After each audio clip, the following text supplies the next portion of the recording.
I love the idea that you said cheat fear. How do we do that? So talk yourself out of it. You have a choice. I'm nervous, I'm excited, I'm not ready, I'm ready. Yeah. I'm anxious, I'm super chilled. I'm terrified, well, I'm challenged. We have to take control. Our words shape our reality. Yes. And if we say, I don't like my reality, we'll go back and change your language over and over again until your reality changes. Because the first thing that comes are words. You think a thought. Yeah. You feel a feeling. Yes. And you behave in a certain way. So let's say you think a thought. I'm dreading giving that presentation at work. I'd do anything rather than have to do that. What's the feeling? And if it's panic, anxiety, stress, then your body's probably going to make you sick. Yeah.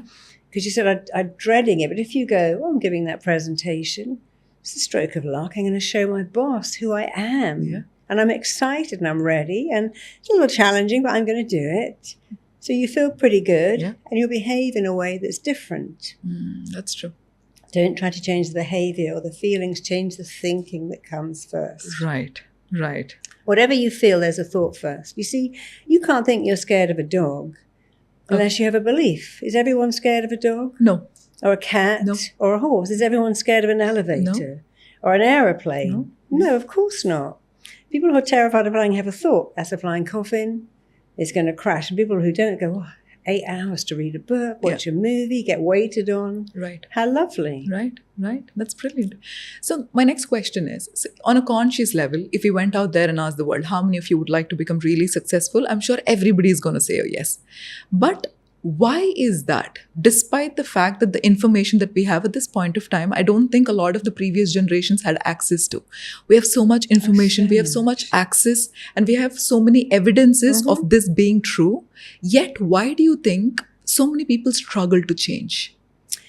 Well, first of all, we have this fear. What if I change and it's not a good change? Even the day we're getting married, the day we're having a baby, we think, I don't actually know if I want a baby. People get very anxious about when their kids are going to college, even though it's a change for the better.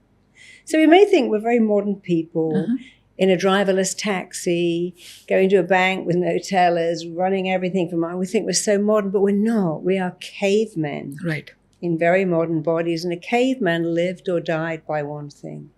Am I connected or rejected? From the minute we're born, we are hardwired to find connection and avoid it. Imagine if you lived in the Wild West, for instance, and you lived by yourself in a little tent. You probably wouldn't live very long because survival was a numbers game. If you ever watched Game of Thrones, which I love, did you ever watch that? Yeah, I love it too. You had to be in a big group. Yes. You couldn't go out on your own by yourself. You just wouldn't make it. So we understood something very primitive.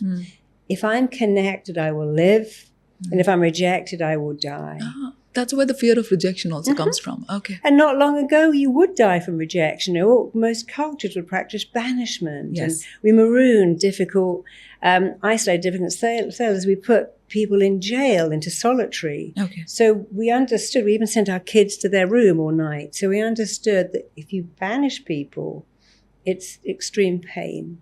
So we are hardwired to find connection, avoid rejection.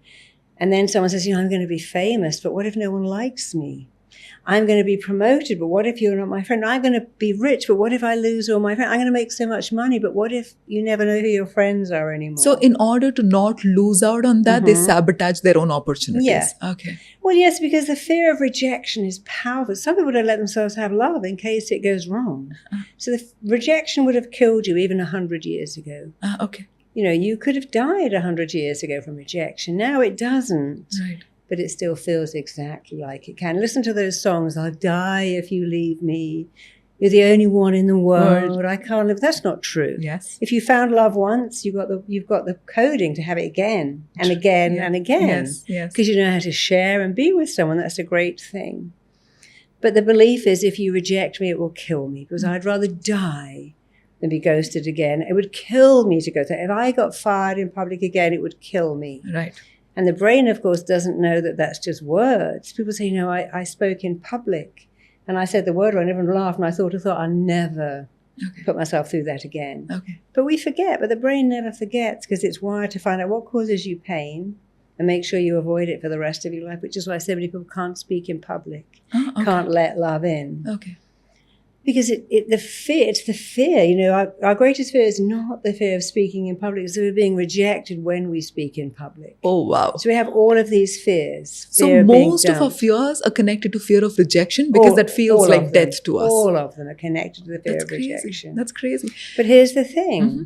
Rejection doesn't... You could live in an apartment with 6 cats, get everything delivered and never see anyone and live until you're 102. It wouldn't be a great life, but you could. Yes.